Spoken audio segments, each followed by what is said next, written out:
Bapak Ibu Saudara yang kekasih dalam Kristus Yesus Tuhan kita, selamat bertemu kembali dengan kami HKBP Kernolong, HKBP tertua di luar Pulau Sumatera yang senantiasa setia bersama saudara di dalam renungan malam Salam.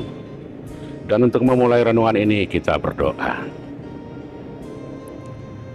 Yalah Bapa di sorga yang kami kenal di dalam Yesus Kristus Tuhan kami, terima kasih untuk waktu yang Tuhan berikan bersama-sama dengan kami malam ini.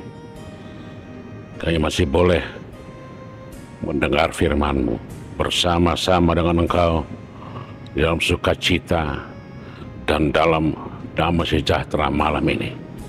Biarlah berkat-Mu senantiasa bersama-sama dengan kami. Di dalam Yesus kami berdoa.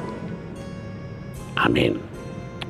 Saudara-saudara yang kekasih dalam Kristus Yesus Tuhan kita, firman Tuhan yang menjadi renungan untuk kita pada hari ini, Selasa 21 Juli 2025, sebagaimana ditetapkan HKBP, kita ambil dari surat kiriman Paulus kepada Timotius, yaitu 1 Timotius pasal yang kelima, ayat yang pertama hingga ayat ke-16, dan menjadi pembimbing ayat 1 hingga ayat yang ketiga, yang kedua. Demikian firman Tuhan. Janganlah engkau keras terhadap orang yang tua, melainkan tegurlah dia sebagai bapa, tegurlah orang-orang muda sebagai saudaramu, perempuan-perempuan tua sebagai ibumu, dan perempuan-perempuan muda sebagai adikmu dengan penuh kemurnian. Demikian firman Tuhan. Inilah pengajaran Paulus kepada Timotius yang pada saat itu Timotius disuruh oleh Paulus untuk memimpin gereja di jemaat Efesus.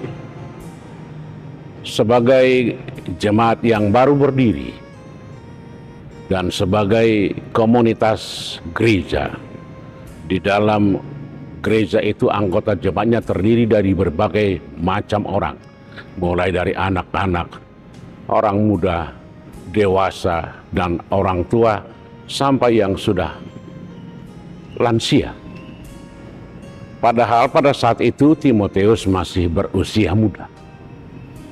Bagaimana dia sebagai pemimpin di gereja itu atau di jemaat itu, bagaimana dia menghadapi orang-orang anggota jemaat di gereja atau di jemaat Efesus. Paulus menasihatkan suatu nasihat yang sangat indah, di mana walaupun dia seorang pemimpin, tetapi sebagai orang yang masih muda, tegurlah orang-orang tua sebagai bapa.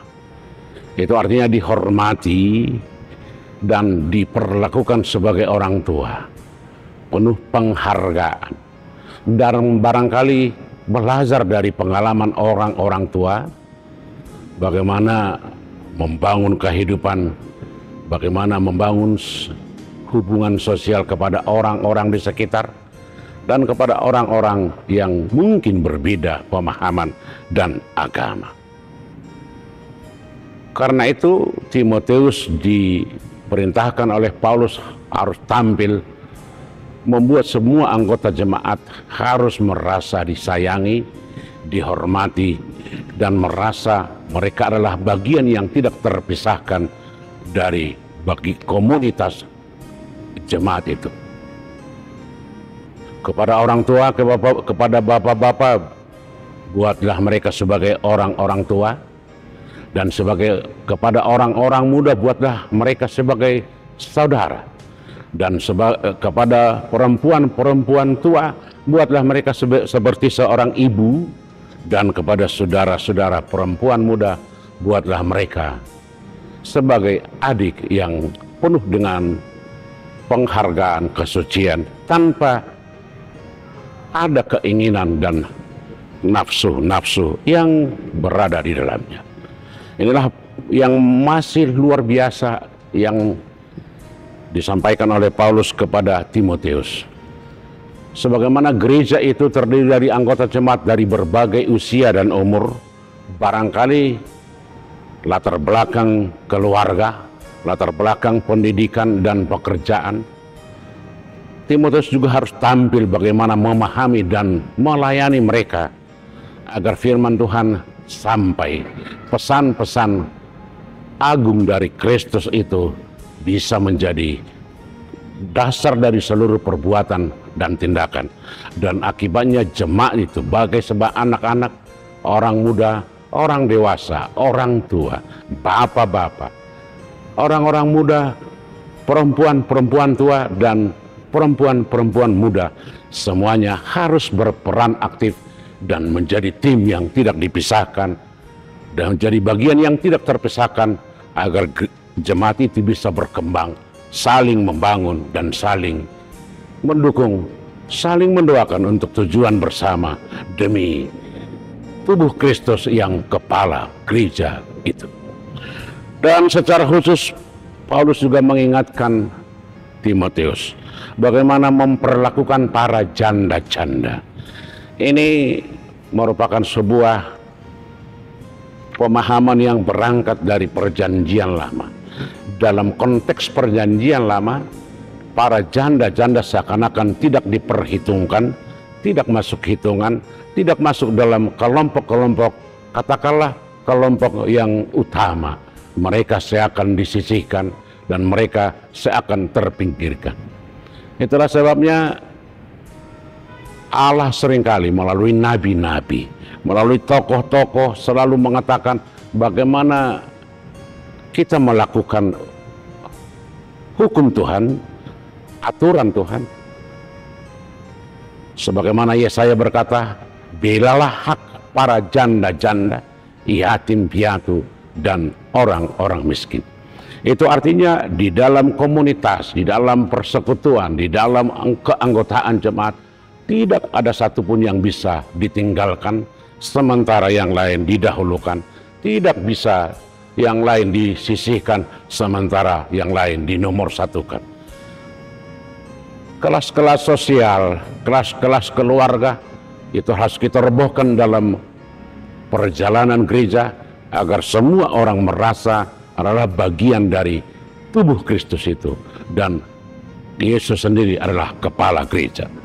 Khusus kepada janda-janda, bagaimana Paulus mengajak Timotius memperlakukan mereka sebagaimana orang-orang semuanya, tidak berbeda. Kalaupun mereka dari segi tanggung jawab atau keberadaan keluarga, mereka tidak utuh lagi sebagai keluarga karena sudah menjadi janda. Tetapi bagi Tuhan itu tidak ada perbedaan apakah mereka lengkap sebagai keluarga, tetapi juga apakah mereka sudah janda.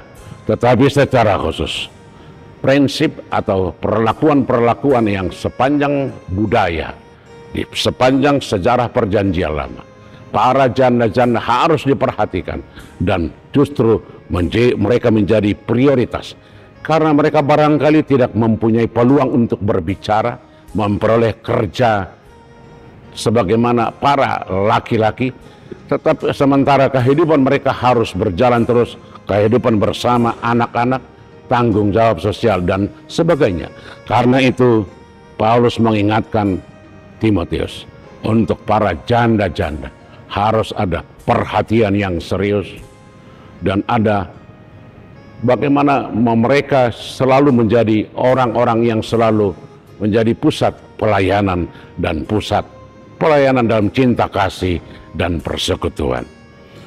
Karena itu Bapak Ibu Saudara, apa yang mau kita ambil dalam renungan kita hari ini?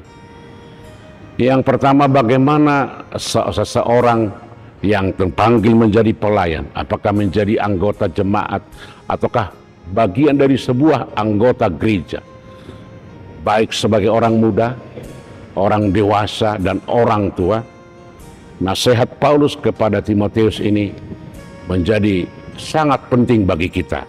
Bagaimana memperlakukan orang sebagaimana semestinya. Sebagai orang tua, kita hormati sebagai orang tua, kita kasihi dan kita hargai.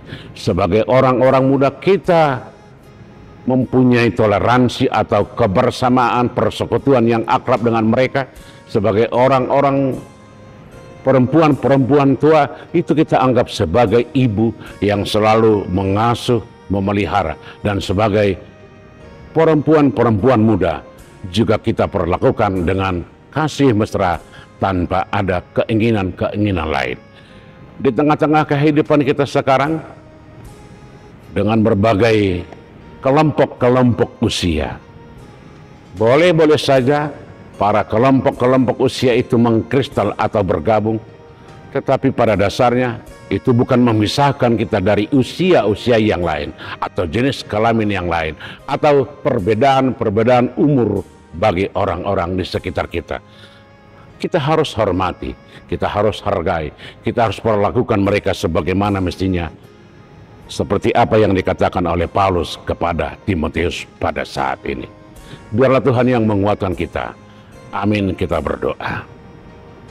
Kami puji Engkau Bapa di dalam Yesus Kristus Tuhan kami, yang telah membangun gereja itu, yang membangun tubuh Kristus itu melalui persekutuan semua orang-orang percaya, baik muda, baik dewasa, baik tua, anak-anak, dan semua terkumpul dalam satu persekutuan yang akrab untuk saling mengasihi.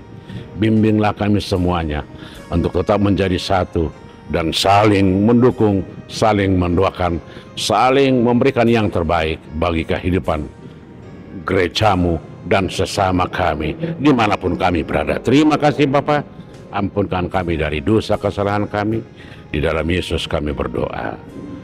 Amin. Anugerah Tuhan kita Yesus Kristus, kasih setia Allah Bapa, dan persekutuan dengan Roh Kudus kiranya menyertai saudara-saudara sekalian. Amin.